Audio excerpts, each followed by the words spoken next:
The fuel subsidy removal with a big aim to finding a lasting solution to all of that. But joining us to look at the matter this morning is an energy consultant, Ikenna Oguike. Good morning.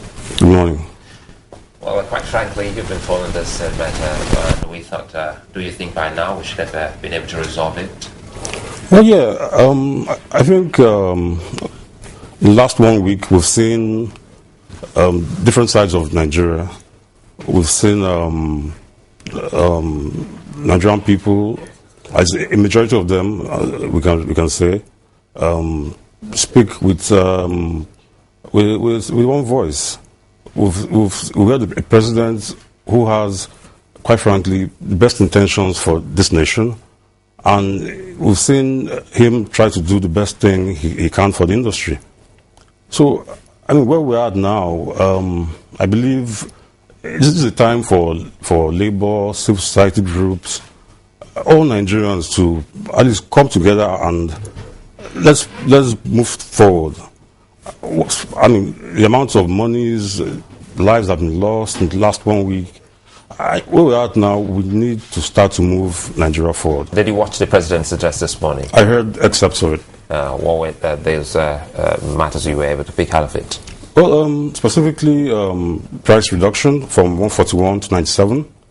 I guess it's conciliatory on his part, and it shows the president who's willing to reach out to Nigerians, reach out to labor. Contrary to some of the views we've been hearing about him as being insensitive and the like. And I also heard about, I heard the president talk about trying to tackle corruption in the sector. Giving marching orders to the FCC minister to look into subsidy in the last couple of years.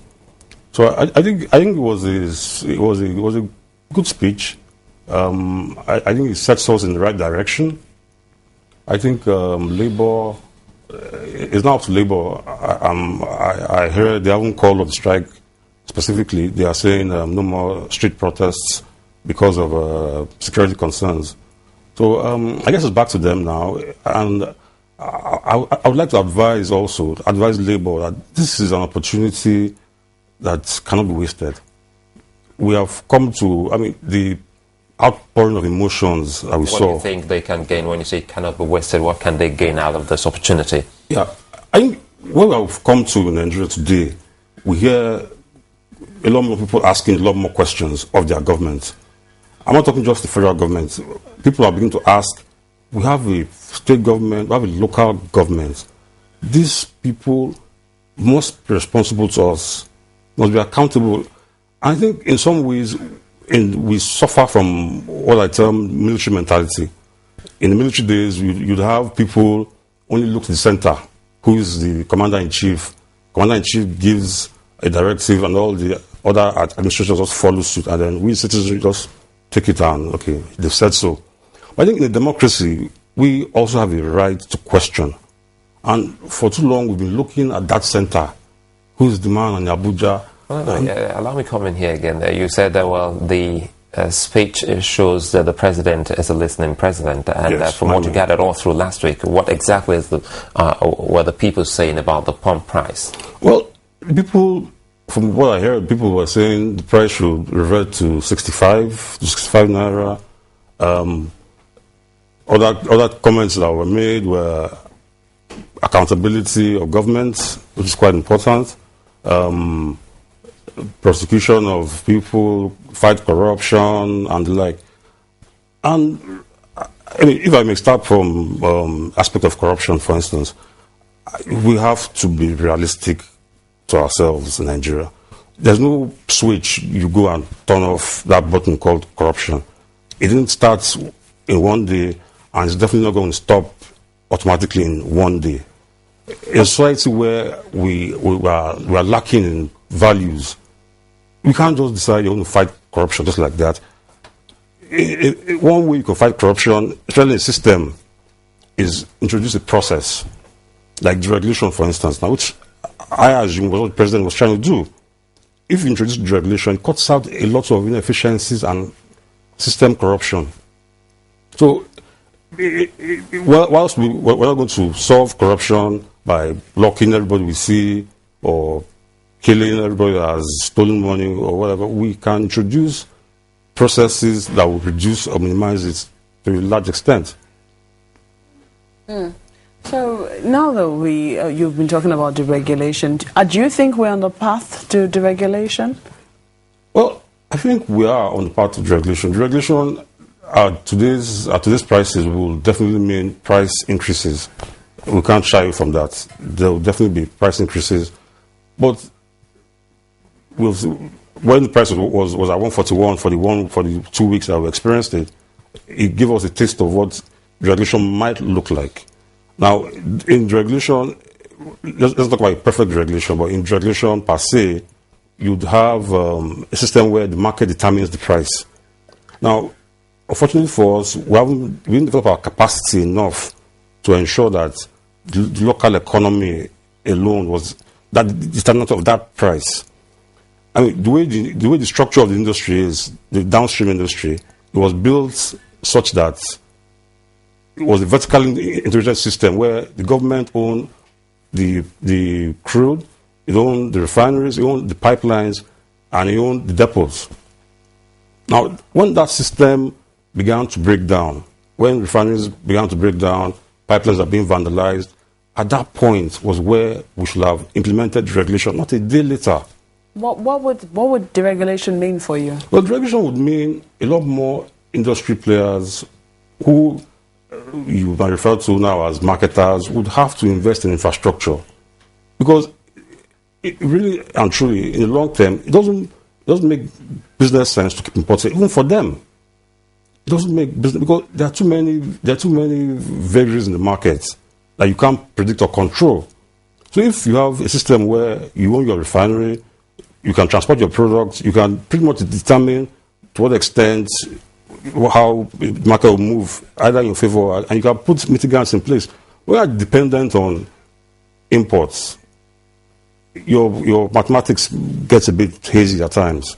So it's actually to the benefit of market participants for the regulation, and it's an advantage to build infrastructure themselves. It supports their own business. Well, some people have said that, it seems we're not settled in. It's not very profitable to set up an industry to produce locally. It's actually more profitable to import.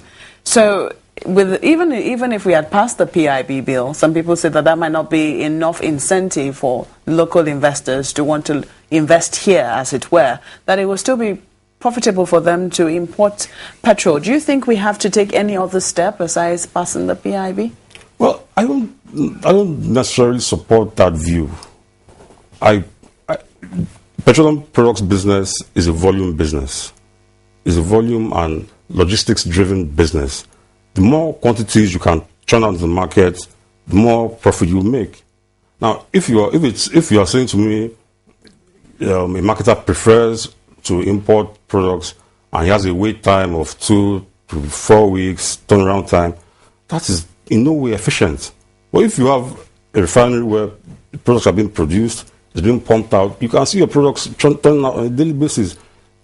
If you do a turnover of 1 million tons a year on imports, you can do 10 million if you have your own infrastructure locally. Ultimately, what do you think the process should look like? Assuming we're to be moving from importation of products now to local production of refined products here, what do you think the process should look like? Well, I think, first of all, we need to get regulatory processes right.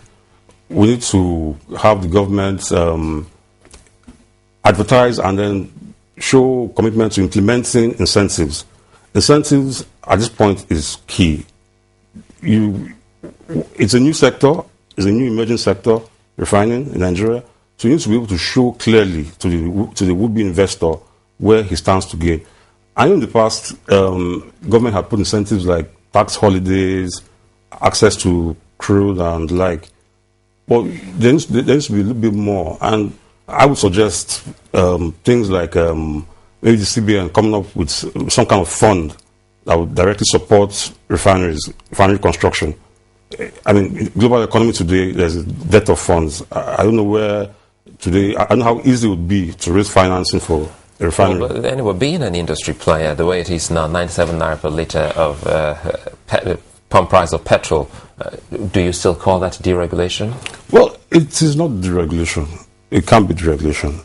What it is... So if it's not deregulation, then that means deregulation hasn't even started. It can't have started because once you have determined the price and the price is itself below what the market is saying, you're obviously subsidizing. Is it about below the market price, or is it about fixing the price by a regulatory body that has a uniform kind of price for the country? Well, as it is today, at 97 naira, the price has been fixed artificially. The market forces haven't had any say in that price. It's like a political price now that we have. What about the first initial price, the 141 naira, 140 naira, without the PIB in place as a law? Yeah. Isn't that also not a deregulated price? Well, to that extent, that price is more market reflective. Now, as regards the mechanics of its operation, then you can argue whether or not it's within the regulation or not. So at 141, more market reflective in terms of the mechanics, not so much deregulated, because I don't expect in a sector that's deregulated, prices are fixed by anybody. Regulator should regulate, ensure there's no cartelism in the market, ensure the quality of products delivered, ensure market participants are not being overly undermining the system. So deregulation is itself something we need to learn. We need to learn our way into. It's not just going to happen. We're not going to get it all right on day one. We're going to learn our way into it. So, like in telecoms, for instance, you can see NNCC and all the work you had to do from day one, all the congresses and all those things. We learned our way into where we are today. Well, which one is worse? Are we not in a dire straits situation? Because now people felt that now without any protest, if you have sit-ins and people don't even come out of their houses, it's even worse than the protests. Well, that's a tough one. I didn't see the need for such prolonged protests. That's my honest opinion. I saw an opportunity where NLC could go in there, NLC civil society groups, Nigerians themselves could go in there and actually hold government to account. We've been asking for fiscal federalism for too long. And I felt it was an opportunity for us to take advantage of. We are saying if there are savings from subsidy, and definitely a large percentage will go to the states and local governments, we should be asking them for their own short programs. We should be asking them, you're going to get so much more money. Where is your own plan? I haven't seen a local government budget before, for as long as I can remember. I don't even know my local government chairman. I don't even know if you guys know your local government chairman. Well, Mr. Oguike, now you just mentioned the short program. Now, with the 97 naira in place, how are we likely to go on with a short program since we are not in a deregulated economy now? Well, obviously there'll be savings from, if we're paying subsidy at about 65 naira before, we'll be paying a lot less than that. So there'll definitely be savings. So obviously the short program will now be graduated, will be implemented piecemeal. It won't be as fast as maybe the president would have liked, but definitely there will definitely be savings. And step by, they've introduced buses now, 1,600 buses. I'm sure with extra savings that they'll get from it being a 97 naira, we have to introduce. Everything won't come in one day. We have to know that. We have to expect. We are talking infrastructure. I don't expect them to build bridges all in one day, to build hospitals all in one day. So these things will take time, and they'll be implemented stage by stage. Are you worried as to where we are right now? The fact that, it seems that Labour hasn't accepted this particular price, and so they have decided to continue with the strike, because even though they're not protest anymore, Labour is still on strike, as it were. Absolutely. I'm very worried. Who wouldn't be? Well, the economy is losing money. Lives have been lost. I see seemingly peaceful protests being hijacked by people with ulterior motives. these are worrisome developments. Any right-thinking Nigerian should be worried. How would you want this to be resolved? Well, I think the president has made a conciliatory offer. I think Labour should seriously consider it. I mean, like I said last week, there was this hue and cry about him being insensitive. He has shown he's not so insensitive after all. Now, it's back to Labour. The ball is now in their court to say, okay, you know what? He has come down. He's not that insensitive guy that we spoke about. He has come down on the price. Let us ourselves, let Labour even engage the states and local governments. Do you only think this is about Labour? Well, they are the vanguard. They have chosen to represent us. I personally would like a situation where no ordinary Nigerians themselves have a standard table when things have been negotiated. So, and it really shouldn't just be about, because Labour in itself is a party who has an interest in this matter. So to the extent that they represent us and represent us properly 100% is in itself really debatable. People have decided to stay back home, and you say, well, it's quite a worrisome situation. Well, my big solution, if you can call it that, would be essentially for Labour to engage. They've engaged the federal government. It's time to engage at the local level. Because that's really where the impact of any policy we take will be grassroots level. Is this about the subsidy savings, or this is about deregulation? If this is about deregulation, on the long run, what we're looking for is, moving to local production here, and maybe an ultimate reduction in the price of petrol. Yeah. Before we begin to talk about the savings on, subsidy removal, as it were. Yeah. So, in the first instance, what do you think Labour should be doing before they engage with, say, local governments or even state governments? Well, in terms of Labour, they themselves they need an education about the system, the way it works, because some demands I've heard, things like you must revert immediately and the like, don't really capture the real industry facts.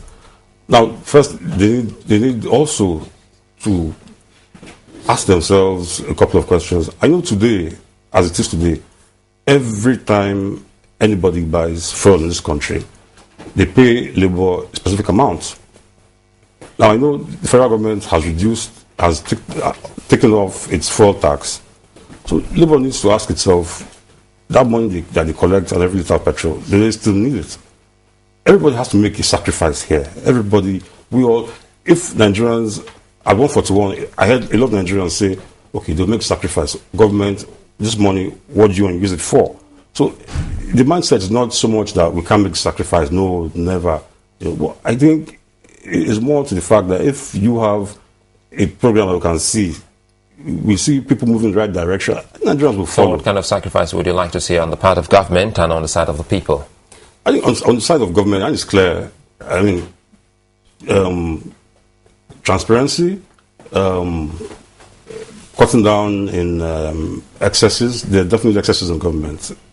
Federal government, state government, local governments, National Assembly, there are excesses everywhere you look. And there's room for haircuts to be taken. There are loads of room. Sorry, do you think the 97 naira is appropriate for you? Well, I don't know how they came to that price. I don't know if it was a result of negotiation, or if they calculated backwards and said this was the price that they could live with. I don't know. I can't speak to whether or not it's appropriate at this time. I'd have to understand exactly how they came to that price and what they expect to save, or how they expect to move forward based on that price. So I can't speak to how appropriate the price is for now. Well, the way it is going now, and coming down to this place, how are the streets like? Well, the streets are free, they're empty, there's a lot of security out there. I think people are beginning to move around. I think people are tired of staying at home. Which would you have preferred, the thugs or the miscreants or the security? Security, please.